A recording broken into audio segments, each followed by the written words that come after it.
Welcome to another episode of Not Too Deep with me, your host, Grace Helbig. This is a very, very, very exciting episode. Lane Moore is with us. If you don't know her, get ready to fall in love with this lady. She is a comedian, she's a musician, an author, and all around just genuinely wonderful human. She does the show Tinder Lives that tours internationally. She has a book out, How to Be Alone, which is absolutely fantastic. And she's just a real wonderful person that has feelings and is a lot like me. And this is the first time we actually got to meet each other, so you're going to hear a lot of like giggly new friend banter, which is just so cute. So please, without further ado, enjoy this episode of Not Too Deep with Lane Moore. Not too deep. This episode of Not Too Deep is brought to you by OkCupid. It's the only dating app that finds you someone based on who you are and what you're into. Answer fun questions and meet someone who shares your deep love or loathing of pineapple on pizza, or commiserate on your views of the current state of the world. The OkCupid app has awesome people like you who are into what you're into. Download the free OkCupid app today. Not too deep. Not too deep. With Grace Helbig.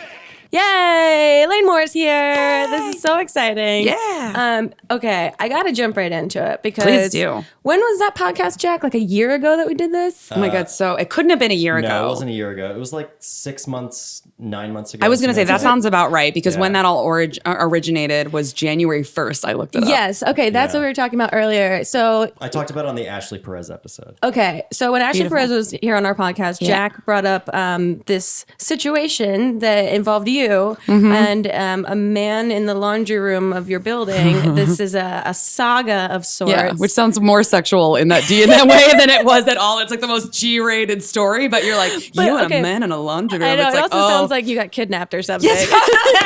totally. Okay, so explain the story if people don't know what this is. Yes, please.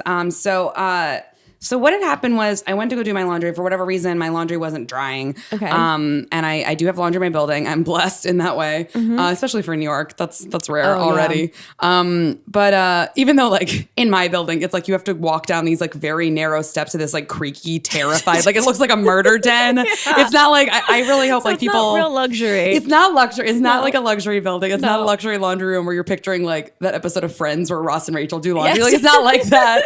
It's like really creepy, and you're like, "Am I gonna die down here? Probably. Oh well, I've got to do laundry. I gotta get clean underwear. Yeah. What are you gonna do?"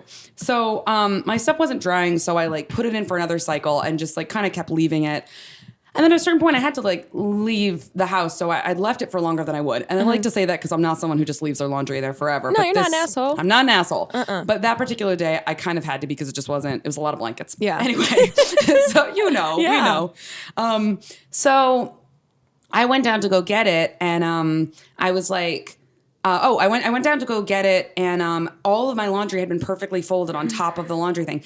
And I live in a small building where there's not that many apartments, and so I was like, before I'd gone down, when I brought my laundry down, I saw this really cute guy in my building, and I had just moved into the building Okay. not long before. And I saw this cute guy going down to do his laundry, and I was like, "Oh, I'm doing my laundry." And he was like, "Oh, it's fine, it's cool." So And you're then, like, this is our meet cute. yeah, I was like, "Oh, whatever." But then I saw my laundry folded, and I was like, "Is it that guy? Oh my Is God. it he folded my fucking laundry?" And I thought about tweeting it, and it's so funny because with so many of my tweets that have really blown up, I would say 40% of them were things I almost didn't tweet because I was like, Yeah. maybe that won't. Do you have that too? Oh, 100% things that I'm like, this is so stupid. Yes. I'm gonna send it anyway. I don't know, and then I throw my phone out the window. Totally. And then I check it later. Exactly. And then those are always the ones, not always, but like 40% of the time are the ones that it's like people loved, and I like Out of nowhere. Yeah. Yeah, and I'm telling this story now, and this because I was like, I tweeted about it, and I was like, oh my God, okay, like my laundry was in the dryer for too long because it wouldn't dry, and now all my stuff is like magically folded. Like, is this a romantic comedy? Like, what is this Yeah. cute guy? And I don't know. And it was like everyone was like, oh my God, and I was like, okay, people are interested. Okay, let me do this. Yeah, so then this I was is now like an open like case, a cold case. Yeah. totally, exactly. People were like, we need answers. Yeah. And And so now he's laundry guy. So now he's laundry guy. And so I went downstairs. I was like, what am I supposed to do? And I like took a photo of like my perfectly needed folded clothes. And it was funny because people on Twitter were like, they're not that well folded. And I was like, okay, well, They're not whatever. thrown on the floor. They're not thrown on the floor. Do you know what it's usually Yeah. like? Even the polite Which also, thing. not to gender stereotype, could mean more so that a guy would be the one folding it if it's not folded that well. Yeah, that's That's the assumption, the gross assumption. Men can also fold things very well. Yeah, but it's like, it was still it still felt like some sort of gesture, and I didn't know what the gesture was. And so I was like, should I write a thank you note? Like, I feel like I should write a thank you note. So I tore like a piece of purple construction paper off, and I was just like, thank you, and like wrote like a little like smiley, and then maybe signed it Lane, I think. And then I just like left it down there and was just like, oh, I hope he knows. And then it just became like, I was just like, I didn't even want to like wear the clothes because I just felt like not wanting to wash your hand after like a celebrity touched it. You're just like, I don't want to wear these now. I just want to put them in glass. And, like, someone cared about me for 2 seconds. Like, I just felt very like seen and protected. Felt very seen. But then people were like, but he folded your underwear. That's disgusting. And I was like, I didn't have that much underwear I was washing. I'd actually taken those out because they dry faster, and I wanted to put the focus on the larger bulk items. Yes. I followed this logic. Yeah. Okay, so then you're at this impasse of who did this, and you have the assumption that it's the laundry dude. Meanwhile, it's like blowing up the internet. It's blowing up the internet, and like this is the Twitter rom-com we people all are needed. getting invested. People are getting invested. It's like all my childhood crushes. Like Will Friedel's like, I'm in, and I'm like, cool. And like Devin Sawa, I'm not even sure if I'm pronouncing his last name right. Wait, Devin Sawa got you on this? Oh yeah, we're like Twitter friends now. It's amazing. He's like awesome. Everyone. It was like a who's who of my childhood crushes. God. We just explored Devin Sawa's Instagram the other day, which I forgot that he existed. It's curious. It's curious. He's got lots of tattoos now, and he's pretty shredded. Yeah. And he's like, he's a nice dude. Every single time I post laundry guy updates, he's like, yeah. And I'm like, what a beautiful world. So the world sometimes is beautiful. Yeah. Sometimes, like, honestly, it's like, I know that Twitter can be this like really dark place, but for me, so much of the time, like Twitter is this like wonderful That's space. Fantastic. So I think it can be used so for people are getting involved. So where does it go? Yeah. So I kind of, oh God, it just like, where doesn't it go? It's like, how much time do we have? Because it's been going on since. Don't worry, we have an hour. Yeah, right? Okay. It's been going since January. And so it's still ongoing. It's still ongoing. So we hung out the other night and like, okay, so we skipped a big chunk. I know we did. I just wanted to like give you like a little treat at the end. A little teaser. So you know where we're going. But basically, you know, there were a lot of different beats, but it was basically so one day my dog wanted to she wanted to go outside. We have a little backyard area, which is wonderful. And there was a girl who was one of his roommates, and I knew that. And we talked for like maybe like 20 minutes before I was like, so somebody like folded my laundry the other night, and like I feel like it was like maybe like one of your roommates, and she goes, oh, you're laundry girl. And I was like, I'm laundry girl, and he's laundry girl. I can fucking get there and have laundry cans, and we'll wash their laundry. And it was like, and everyone will have clean clothes. Yes, everyone will be clean at last. It was so like our souls will be washed clean. It was so beautiful. Oh my God. So beautiful. And so so what had happened was I was like, wait, what? You got, and she's like, oh my God, we've been trying to figure out who that was, whose clothes those were. And I was like, I've been trying to figure out who washed them. Oh my God. And it was just like, it's like, will they, won't they? They will. But so we're talking, and she was like, oh yeah, like that was she's like, yeah, that was my roommate. Like, oh my God, this is so funny. Like he actually asked me what he should do about it, because he was like, I went to go do my laundry, and like there's some laundry still in the dryer, like what should I do with it? And she was like, just give it a minute, like see if they'll come, you know, whatever. And he's like, okay.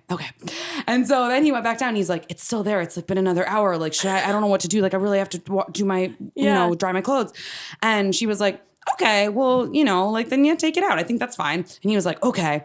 And he was like, oh, but I don't really know what to do, because like it's like, well, I found out what happened later. This is all the information I was given at the time.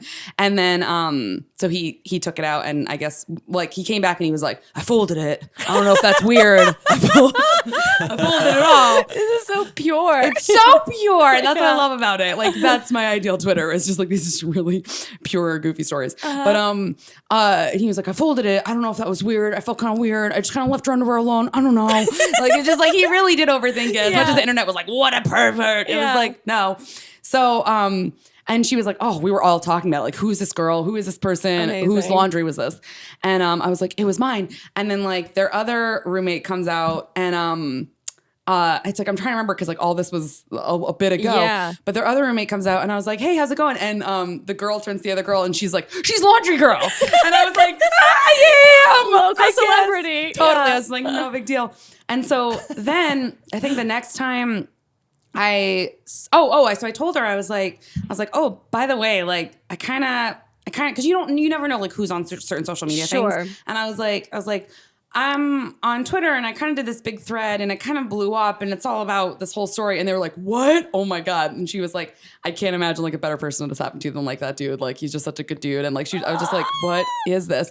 So anyway, but then it turned out that it's like the guy who folded it is different from the guy I saw in the hall. And it's like, so there's like two laundry guys. It's like a while you were sleeping. Okay. It's like where there's just two, like, you're like, it's this guy, but it's this guy, but it's this guy. So they're actually like laundry guys or laundry boys, which just sounds They're a really duo now. weird. Yeah. But yeah, they're both laundry guys. So, but yeah, so the beautiful thing is that I became friends with all of them and like we like played board games outside in the backyard and like, Aww. you know, we, I don't know, we'll hang out and do things together. And it's this wonderful, like, that doesn't really happen in New York where you're like friends with your neighbors or like Not anywhere. organically like that. Yeah. The weirdest organically, but like, yeah. So, and then there were like all these other things where it was like, before I knew it was him, there was, we smelled gas in our apartment. And so, my roommate and I were like, do we call the cops? I don't know. Right. And then,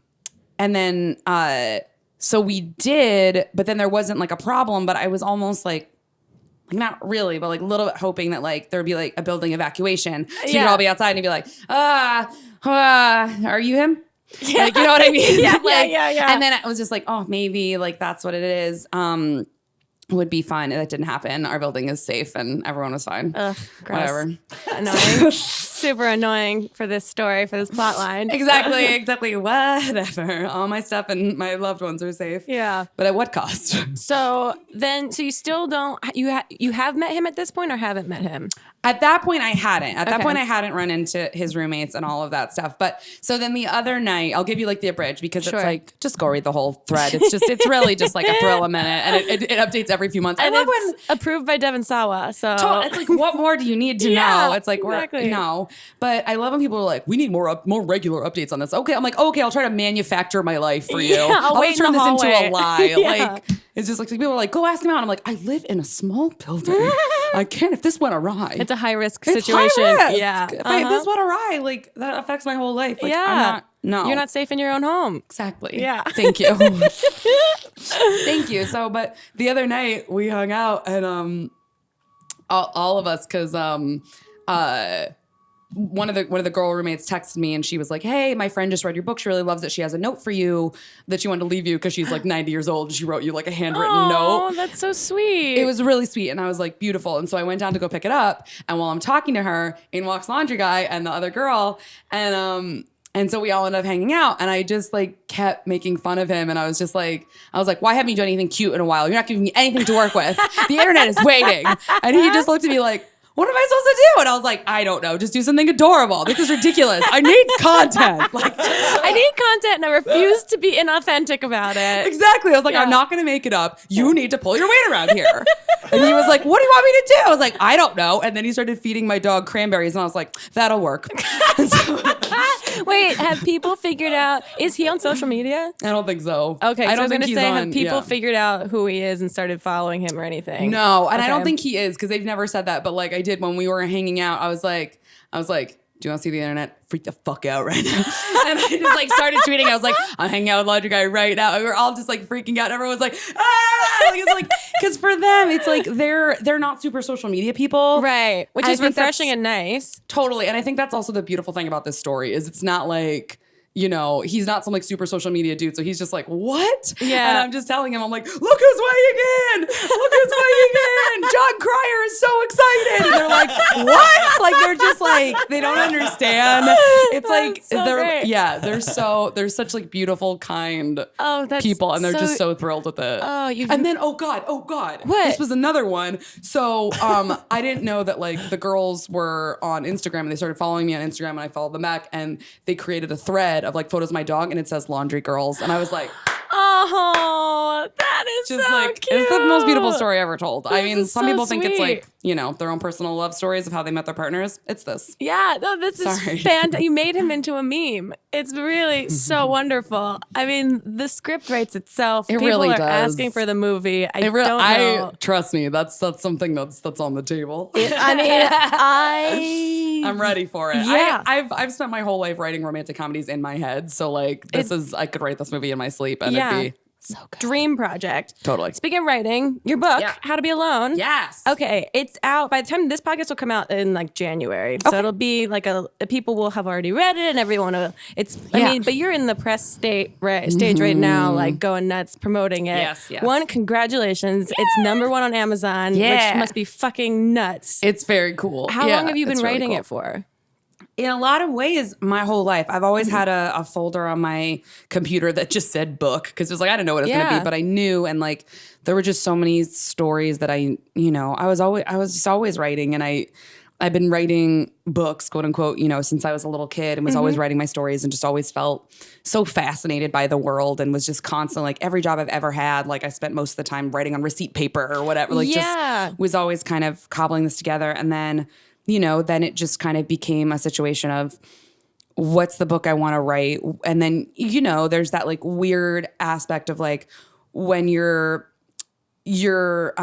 people are somewhat familiar with who they know you to be and you're trying to figure out like, okay, well, who do you know? Because I knew that like, you know, I had written for The Onion and I was a sex and relationships editor at Cosmo. And it's like, I knew people knew this side of me, but then I was like, I want to like give them that because I know they like that and I love writing that. However, there's also like, even when I was at Cosmo, I always joke, and by joke, I mean like state a fact that's very funny, which is that the 2 first articles that I wrote for Cosmo was one they'd assigned me, which was 10 fun things to do with your boobs. That was what they'd assigned me. And then the second article I wrote for them was one that I pitched, which was how to talk to a suicidal friend. So it was like spectrum is the spectrum vast. of just like, sure, I'll write like a jokey boob thing, but then I also would like love to talk about mental health. Is that okay? Can I sneak in here and talk about it?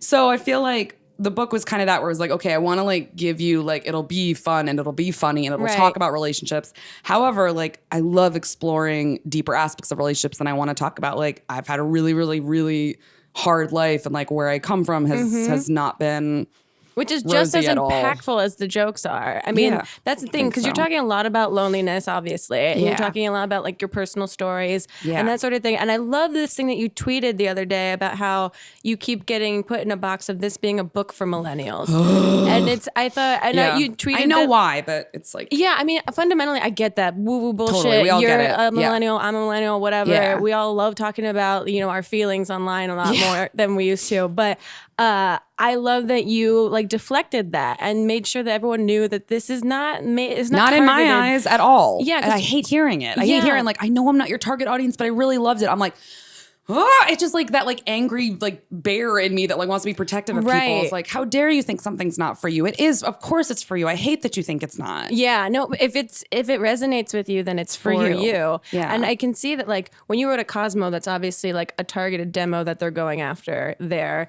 And so with your book, you don't want that to be like, you know, placed on top of that, and you don't want to like shy anyone away from like that would venture out, not know who you are, and read about something that you've been through that resonates with them and makes them feel like you want less alone in the world. Yeah, exactly. How has the response been so far? It's been, I just got chills because I started thinking about the response. So I think that's how it's overwhelming, and it's really beautiful because writing the book, like I have no problem saying it because this book almost killed me like many times. It was so painful to write, and I didn't have, again, like this book, I think one thing that's important to note with this book, and I try to say a good amount and to remind people, this book was not written from like someone who's like married now and now has a wonderful family and I'm not solved, I'm not better. And I don't think that that's a thing. And I wanted to write a book like that because I've never really seen very many books that don't end with like, and then I met Jeff and now I'm healed. And I'm like, I don't have a Jeff. And even if I'd met Jeff, I wouldn't be healed. Right. Like, shut up. Like but I'm still, you know, I wrote it and I didn't have a really strong support system while I was writing it. And that made it even more painful because you want to write a book about loneliness And you want to have all your friends being like, here's some snacks. Oh, I know you're really in it. But Yeah. no, I don't have any of that. So like, Yeah. and that sucked. And like, it was just so painful. And I was just like, And then you can also, I can imagine too, how writing about loneliness, because I'm also working on this book about like fear. It's Yeah. kind of similar in a way that's like Yeah. a more personal side of me that the internet hasn't really seen. Yeah. And I'm having such a hard time starting it because I'm getting too overly analytical in my brain about like, I want to write impassioned, I want to write engaging, genuine stories, but at the same time people expect a certain thing and I don't want them to be like, this is like a real whiny piece of shit right now. And so like the idea of writing about being lonely, was there any fear of like people are gonna read this and say this is a lot? totally. Yeah. But I even say it like what I ended up doing was like I reference my own fears in the writing. Like I think there's a part in the chapter and I say that because it's like I went through so many edits of like, should I leave this in, should I not? Yeah. But there's a part in the first chapter where I was like, there's a part of me that wants to like throw all of this away and not tell you this because I don't want you to know that I've never felt super loved and I've never felt like I really belong, and like I feels so vulnerable, feels so gross. Yeah. I'm worried you're gonna judge me. But then I think, what if you're sitting there and you feel the exact same fucking way? Yeah. Like, why am I looking at it this negative way that you're going to look at me like, what a sad bitch? Well, Like, I saw that you were. I think you No. were in some interview saying that like you wrote the book that you wish you had read when you were younger. Absolutely. And that's exactly like a really wonderful, like inspiring way to go about writing. I feel like it makes the book feel that much more authentic, that much more real, that much more transparent. All of those like buzzy words that we use, but I think that's also like very difficult to do. To like Totally. admit to yourself certain feelings and certain emotions. Totally. And like, it feels very, like, I think that's been so, but I just kept telling myself, I was like, cause I knew like there's always been this voice deep down that's like guided me and I can't pin what it is and I don't care what it is. I like that it's in there. Yeah. The one, there was something that when I was writing it just kept coming into my head and was just like, what you're doing, like everything you think this book is going to do, like the shift that you think it will create, like I really wanted it to be a book that like made everybody feel less alone, made people feel seen in the way that I'd never felt seen, made people feel less alone in the way that I've always felt alone, made people feel like they weren't broken in the way that I've always felt broken. Like I really wanted, I've always had that about me. And it was like kind of, I don't want it to sound cheesy, but it was always kind of like, okay, I'm not getting this, but like if I can give it to somebody else and like someone's getting it, which can sound a little martyry, but like that's how I feel. But it's also not like a guide. It's not like a self-help book. It's literally like, this is my experience. Like take it or leave it. Here's for some what things it I is. know because Yeah. because I know I've had a very extreme experience of being so alone for so long. And then I would run into like the beautiful thing was while I was writing it, I would get little reminders from the world that like you're onto something because like I met this girl at this event we were at together and we were like forced to talk to each other for some sort of like get to know your neighbor and I was like okay, and so Oh my God, that's like the worst phrase. exactly I hate it I hate it. I'm just like I love people but I'm very socially anxious Same, and yeah. I'm like that's the reason why we started on the internet. It's like because we're Yes. scared people Exactly. with too many feelings. So but I was like oh, okay, and I was like yeah, I just went on this trip and she was like I'm gonna like travel, you traveled alone. I've always wanted to try that. And I was like I've only traveled alone. And she was like just like this, like what? And I was like, oh yeah. And she was like, oh, I don't know that I could do that. And I was like, you've always traveled with people? And I was like, and it was just like, just those moments when you're like, oh shit, like I really am on the other spectrum, but I have something to offer this person who like wants to travel alone and is scared. And I'm like, I've only ever traveled alone. I don't know what the other stuff is like, but so I do have some things to impart. But I don't know. It was also like, I think it was part of, so many years at Cosmo and on Twitter and people just being like, Lane Moore is me. Like, you say what I think. And I'm like, were you also a homeless teen? Like, what are you talking about? But no one knows that. They just think you're this like quirky girl. Like, you're just this quirky 20-something who's just writing my feelings. And I'm like, oh no. No, there's I'm so much carrying a more. tremendous amount of pain. Like, I'm just like, I'm sorry. No. I guess I'm really good at masking it. Yeah, Wow. I I mean, kudos to me, I guess, but that's also probably not healthy. But then I thought, but then I was like, maybe so is she. Yeah. Like, and that's kind of That's so fair. what I thought. So the response has been tremendous, but it's been weird because it's just this like huge outpouring of love and people like feeling seen. And I'm just getting like all these messages every day, which I love, but they're like, I imagine it's like Fiona Apple's mailbox. You know what I mean? I feel like that's how it feels. Yeah, I Where get it's that. just like you're getting all these, or like Mariska Hargitay's. Yeah, where it's just yeah. like you're getting like the most beautiful letters you've ever read, but you're just like, pain. Everyone's in pain. Like It's a wonderful like pouring of like good, well-intended messages, but at the same time, it's like so heavy. it's so heavy, and I'm such an empathetic person, and like I Yeah. want to heal everybody in the world, and I want to hug everyone. And like my friend that I'm staying with in LA like told me last night, she's like, dude, you don't even need to tell me that you're like giving too much to every single. You can't write back to like 200 emails a day Yeah. with like impassioned. And like when I sign books, like the book signings I've done so far, I've just like they'll pour their stories out, and then I'll write what I think they most want to hear. That would be the Yeah. most healing. And then by the time I'm done, I'm like, I think I'm dying because you can't give that you much. emotionally, it's so taxing emotionally, and I think But I want to. I know. It sucks. But that's a good thing is that you're a good person, and that's why you have those feelings. I think it's also like a developmental thing, and I struggle with this. I totally get it so much. Where it's like I never want to not give someone the time that they deserve, or that because they it matters want. to me that they're reading my stuff and they Yeah. love my stuff, and like I am writing for them. Like that's who got me through this, was the idea that Yeah. even one person would read this book and be like, I feel somewhat healed. Yeah. Like, so the fact that there's like hundreds and hundreds of people, and I love one girl wrote me the other day and she was like, I'm sure you have someone else who reads all your emails. And I was like, I don't have a bed frame.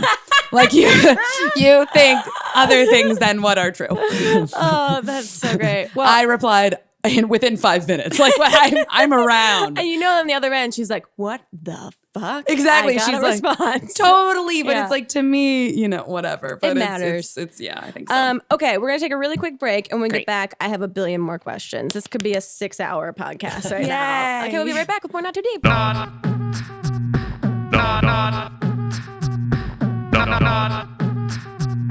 Not too deep. Hey, Grace, guess what? What?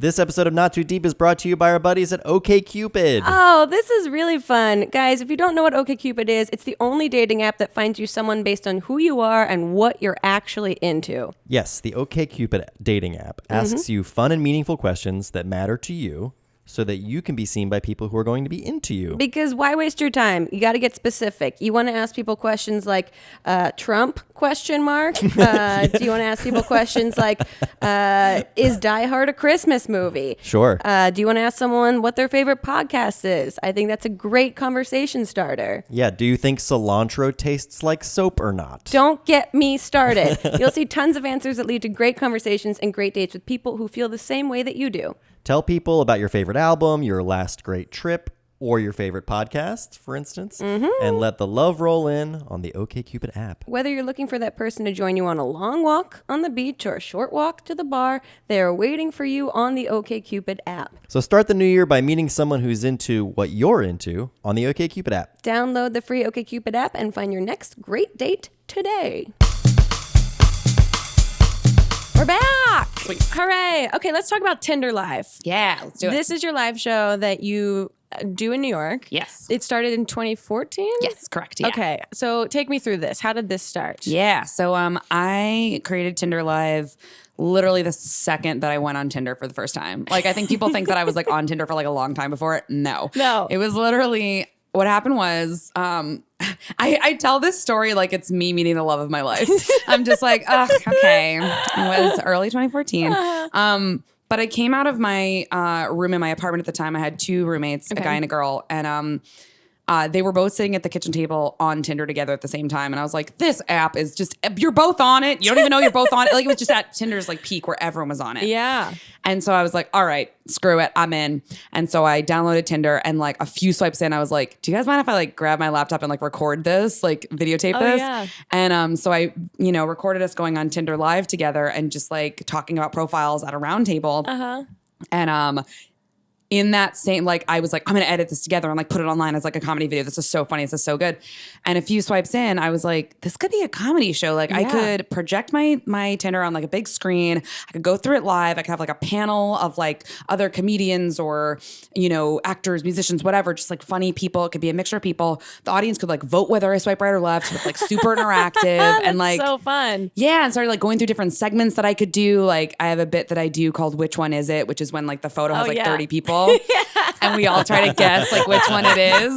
So that's fun. And That's like, great. you know, there's all these little segments like this might be my kid or like, look, I have a mom. I must be a good man. Like just like things like that. Yeah. And I went and worked on the show that same night and pitched it that same night. It was just like the night I got a Tinder, it was like my whole life exploded and in the best way. And the first show, I didn't really tell anybody about. Didn't really know how to go about it. Yeah. First show was actually at the Pit. Yeah. Oh, really? Oh, And so fun. yeah, and it was like half sold out, and I was like, huh? And then the next show was sold out, and I was just like, what is this? And like I Whoa. remember like again, we had not said anything about it, but I remember the second show that I did like a few weeks later. All these people were like messaging me and they were like, dude, my whole office is like coming to your show. Like all these people were like, everyone's just talking about it. And I was like, amazing. And then, you know, it just grew and grew and grew. And like now I tour the world with it. And it's like, awesome. I love doing it. I'm sure you've had some follow-up scenarios that were not ideal. Are there any like, oh God, we did something bad during the show? Like What do you mean like follow-up people situations? following up with you that you swiped on or that Like after the show kind of thing? yeah. You know what? Not really. I mean, I think, so the thing is, because it's like for people who haven't seen the show, it's like I know sometimes what they're thinking in their head is that they're thinking that it's going to be mean. And it's one of the things I'm really protective about is how kind it is. And I really love that in like every single, like it's been written up by the New York Times, it's been written up by all these different places, and they always mention that it's such a kind show. It's a genuine show. It's a genuine show. It's not a like, look at this idiot, ugly piece of like. You're not roasting every person that you're coming across. That's not my vibe at all. I don't think that's funny. I think that that's not great. But, you know, it really is just like I'm playing a character of like this super goofy girl who's just like maybe on like a lot of ecstasy and is like pretty dumb. Like that's like what it is. Like I'll just like tell guys like, hey, how's it go? Or like, okay, here's a good example that I like to give of a recent scenario. So a guy came up on a Tinder Live show in New York City and his profile said, I bet I love anime way more than you. And I was like, oh, that's a swipe right. That's a Tinder Live. Like that's who we talk to on Tinder Live is like that dude that you'd be like, oh, that's a little much. Yeah. But like, that's who I want to talk to on Tinder Live. And so we matched and I was like, what's anime? I don't know what it is. And he wrote back and he was like, LOL. And I was like, what's funny? I don't know. And so he wrote back and he's like, oh, it's like a form of animation. And I sent him a GIF from the Aristocats. And I was like, is it that? I don't know. And I was like, I'm so sorry. I'm just like so horny and naked. I'm so confused. Like it's just like a weird combination of like she's down to fuck, but she's like not the smartest. That's so and funny. guys love her. And so he was just like, ha ha ha ha ha. And he was like, no, that's not it. And I was like, okay. And he's like, where do you live? And I was like, 1211 Anime Avenue.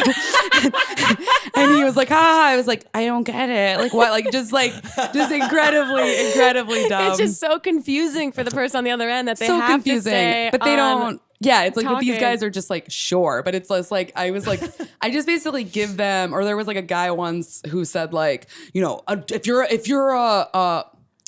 he said if you're a feminist, don't message me, but feminist was misspelled. Oh It was like if you're oh no wait, was it? Oh, what was it? Oh, I know what it was. It was like if you're a feminist, swipe left. I don't want to talk to you. And then I was like, oh, I'm swiping right. Like that's who we talked to on Tinder Live. And so we messaged, and I was like, what's a feminist? I don't know what a feminist is. And I was like, but they sound awful. I'm not like that. I'm cool. And he wrote back, and he was like, oh, feminism. And he like spelled it right this time. And he was like, oh, he's like feminism. And I shit you not, this is literally what he wrote. Feminism is women who believe in equality among the genres.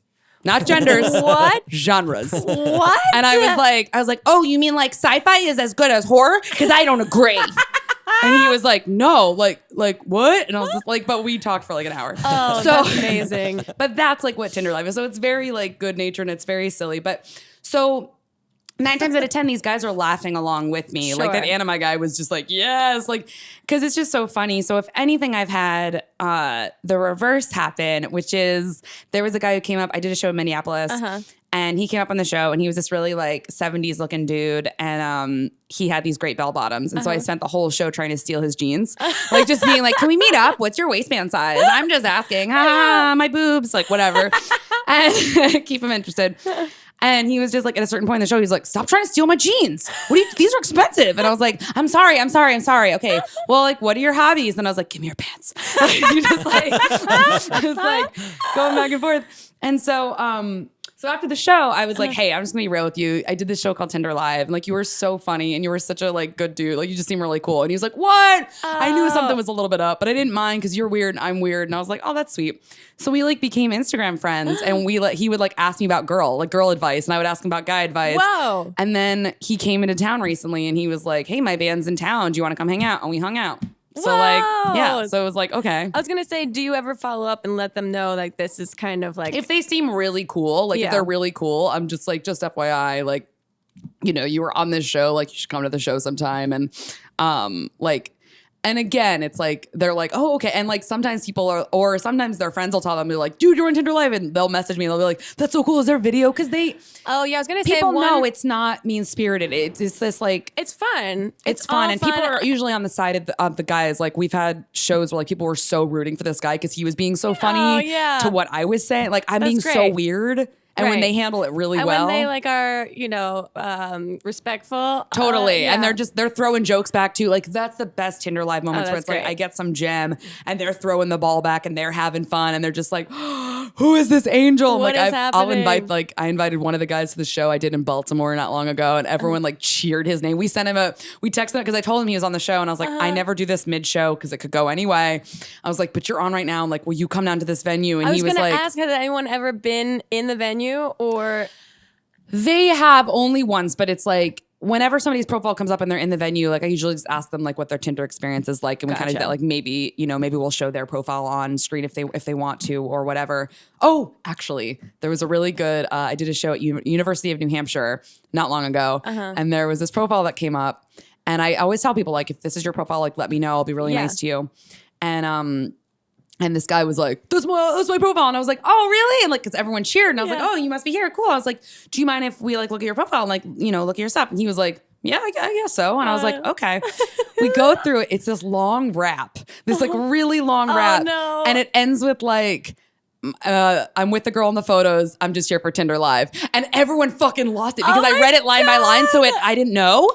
And then everyone was just like, "Oh my God." And all his friends knew he'd made the profile specifically for Tinder Live. He had a girlfriend and he was just praying it would come up. And it was like, I wanted to stop the show. I was like, what better ending could we have? Yeah, exactly. Like it was so golden. I laughed until I couldn't breathe. And I was literally just like, I have not yet won like a major award, but I think it feels like this. Like just like this is so like just that's he amazing. made that and he like stood up and was like looked around all the other kids at the college and was like, "You're welcome, you're welcome." Like and he like was this like little celebrity at that point. Yeah, everyone's gonna know him. Yeah, that dude can get it. Like I was like, he got so much pussy that night. I was gonna say from his girlfriend, probably DMs, like so it's that kind of show, which is great. Because you do Tinder Live, do people come to the show because they want to date you?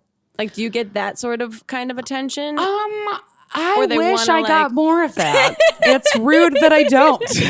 I think there's a level of intimidation because it's like I don't know. I think there might be some of that. Or is the alternative that if you meet someone, they are like nervous about the idea that your world is kind of wrapped up in this thing about the app? Maybe. So like, okay, so recently I matched when I was doing Tinder on my own time for my own reasons, which is a different vibe. Not for work or research. No, and I met this guy and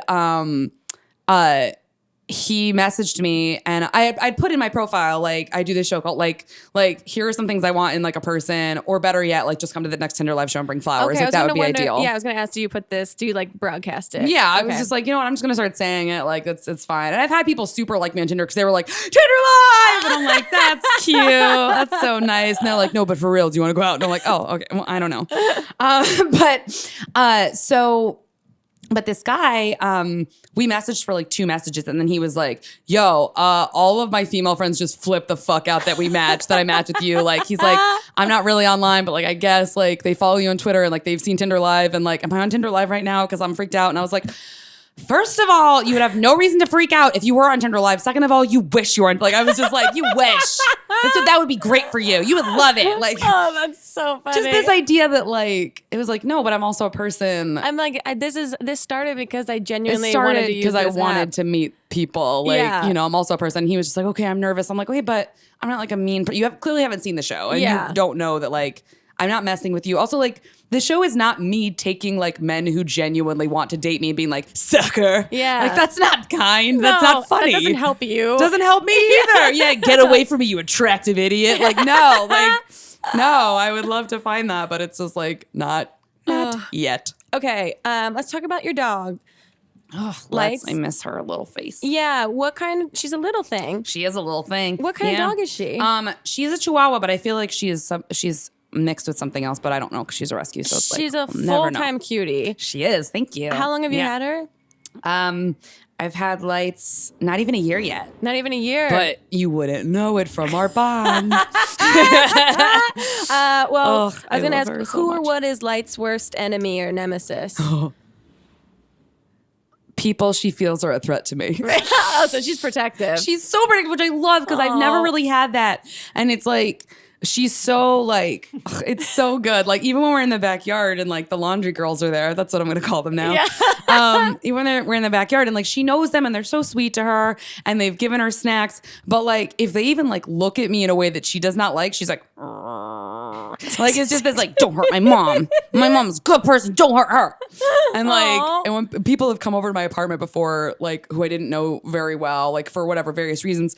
And, when they come over, like if they have like a weird vibe and I'm feeling weird, like she'll just be like, I don't like you. Oh, You're making yeah. my mom uncomfortable and I can tell. And I'm like, That's the craziest thing, how well It's animals beautiful. pick up on your like subconscious. which I love. Like I did a podcast taping in my apartment last week and I was really like, I was having a hard day and like, I wasn't ready to talk about a lot of things we were talking about. Yeah. And I was really uncomfortable and she shook the entire time. And it's like, it's sad, but then you're just like, whoa, you're like this incredible mirror. Like a reminder, Yeah. like I've got to take care of myself because it's affecting you. Yeah, and You know? it's so amazing how much they recognize it, and you don't even know. You don't, because I was like, I got this. I'm fine. Yeah, I'll get and through she was it. just like, you're not. We're not fine. Yeah, exactly. Oh, no, we're not. So it's beautiful. But yeah, I feel like it's nice. I don't know. She's very protective, which I like. She's a cutie. Okay, if you could curate any kind of university class, speaking of just being at a college, and you would be the professor, what sort of class would you create? Something centered around feelings and empathy and how to fucking have it. Yeah, I think that's huge. So upsetting how few people have empathy and like know how to Isn't like. it shocking? It's really upsetting to me. Like that. Honestly, that was a big part of How to Be Alone is being like I got a question recently from somebody who was like, at one of the book signings, I love the question.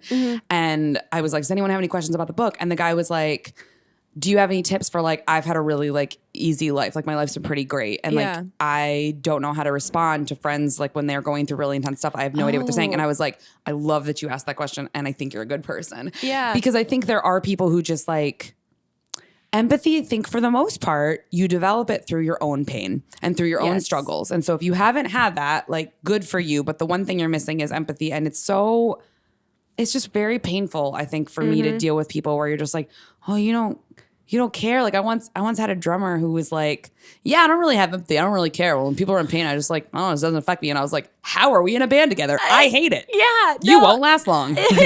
I will replace you. It blows. That's why this hurts. Yeah, it blows my fucking mind when someone feels nothing for someone that's feeling so many things. Because I feel everything. Like Yeah. I feel like people on the subway when they're sad, I'm like, I want to help you. Oh, and I'm like, same. you go home, Lane. Like you're in pain. You can't help ever. But like I've got that just like, I'm going to give her my flowers. I'm going to give her my flowers. Someone loves you. And Like, here's a it's question so for intense. you. And do you think it can be taught? Because I always get I've dated people before that lacked a certain sense of empathy. And in my brain, stayed with them forever because I figured they're going to eventually figure this out. They're going to develop this. And that's also so gendered too, where it's like, I know so many of my female friends who it's like are trying to. And I'm not saying it's like, obviously there are men who have a lot of empathy and there are women who don't have empathy, and it's not gendered. However, I do know a lot of my female friends who have dated men who just like don't seem to care about anyone's feelings at all. Yeah. And they're trying to like put them through their own university program. And I'm like, ugh, that's just like this unpaid emotional labor that like, and women are told that like, well, men don't have any feelings and they shouldn't have to, and we should build feelings for it. And I'm like, ugh. That we can fix them, change them, mold them, help them grow. I'm so tired. I don't want that. I just, no. Yeah. Mm-mm. I do think though that people like that guy that asked you that question that are genuinely curious about it can develop it out of that curiosity. Can develop it, but it's sometimes it can reach an impasse. Like there was a guy who I met on Tinder, and like we had this really like lovely kind of courtship, and he'd had a really, really easy life, but he had a really solid, like there was some really solid empathy there, and I really loved it because it was perfect for me, because it was like, oh, you have a secure attachment style. Yeah. This will be great for me. Who does not? And like you come from a good family. Great. So, but then I realized that like his empathy like hit a wall. Like, you know what I mean? Where it's just like, you're like, oh, or hit a ceiling, I think is what it is. Where it was like, oh, that's all you have. And then there were certain ways he communicated where like, and I've had this happen before where it's like, and there's a guy in the book where I talk about this, where it was like every time I would be like, well, you hurt my feelings. And he'd be like, well, I didn't mean it. So move on. Are we done? And you're like, no. Ew. Ew. Yeah. How do you have friends? It's like I don't know how to describe other than like the ability to compartmentalize things and just like push things away with no like curiosity of like living in there and exploring what's going on. And no sense of like responsibility. Like I feel a sense of responsibility to other people, and I want to like keep other people safe and happy. And I feel, and it's exhausting, but I don't understand. Like I've always said that I think there's a happy medium between like guy who has like no empathy and me who has like way too much, and it's like crippling at times. Like I think the healthy thing is in here. I don't think that mine's healthy. I don't think this is healthy. Right. But I think it should be to where like, you know, you're best to yourself first. Right. You're not empathetic in a way. You're not overly empathetic in the way that it wears on you emotionally and like hurts you. Yeah. In the roundabout of it all. Mm-hmm. Yeah. Well, something to still figure out. Okay. Yeah. Something to work on. We're going to take one last quick break. And when we get back, we have Twitter questions for you. Yay. We'll be right back. Not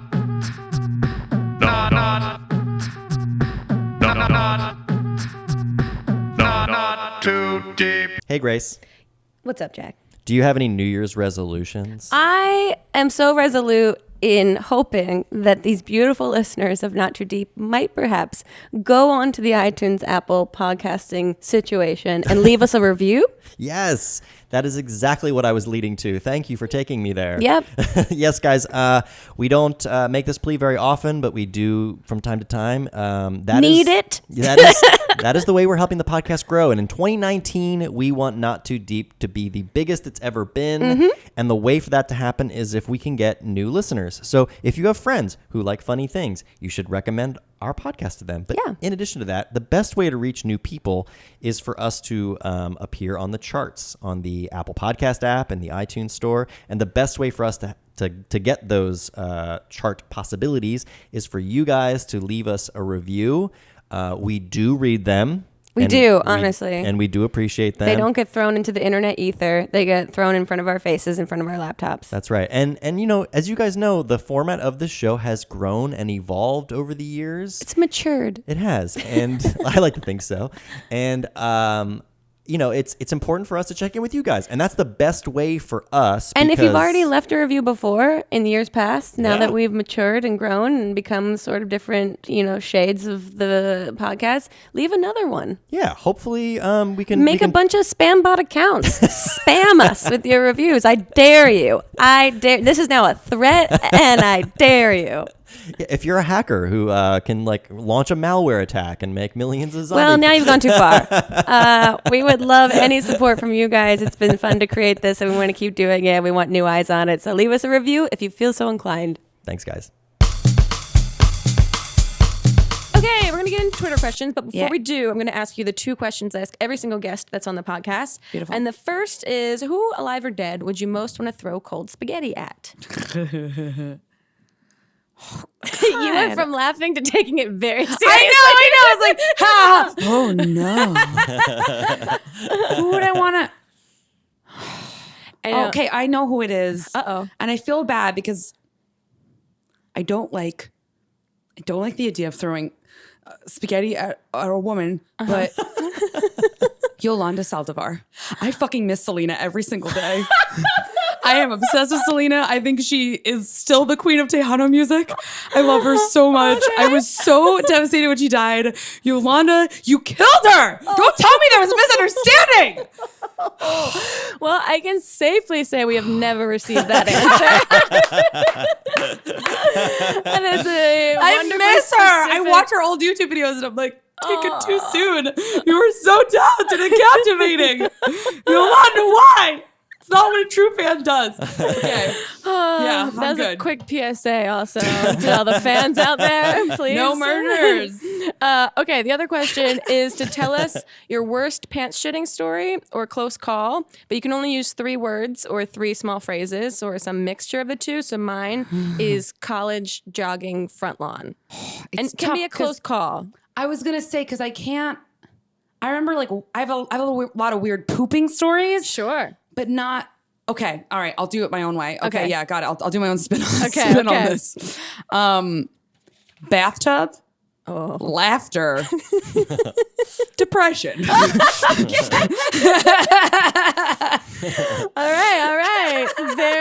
No follow-up question. Yeah, 10 out of 10. Don't blame you. These Twitter questions, let's jump into these real quick. Someone wants to know, how is Lights doing? She's, okay. So she doesn't travel with you. She does sometimes. This time, because as everybody knows, first-time authors make so much money. I'm sleeping on a couch. So my friend can't have dogs in her building. And so she couldn't come with me. But I promised her like the other night before I left town, I was like, I'm never going to do this to you again. Because she has a really hard time when we're not together. Separation and so do anxiety, yeah. So much. And so do I. Yeah. But she's doing okay. She just got a ton of teeth pulled. So she's still on it's like pain meds. So many pain meds. She got 16 teeth pulled. Oh my, poor little baby. That's so funny. My friend Maria, her dog Beans, who is a Mexican Zolo or something, got all of her teeth pulled. Lights is also from Mexico. There's something happening. Yeah, it's so nuts. Were they just rotting teeth? Yeah, I think think so. Same thing with Beans. Yeah, it was just like she just had a rough little life. But my roommate sent me a photo of her, and I wish he hadn't, because whenever I'm not there, she looks like she's ready for death. Like she just she's the happiest dog. Like, oh, and now she's like so depressed. Yeah, it's like she's literally known as Lights the Smiling Chihuahua, but when I'm not there, she just looks like this. It's just like this sad. I know it's like if you're listening to this, you can't see it, but just picture like the most depressed you've ever seen a dog look. Yeah, just like the saddest, to the point where it's like uncomfortable for you to see. Oh, that makes me so sad. But it makes me sad too. But I'm like, I'll be back soon. I set up a whole little thing. I was like, this is your fuzzy blanket. I have this little stuffed squirrel from the 60s. I'm like, look, squirrel's here. I just like try to make it. I'm like, I love you. I'm sorry.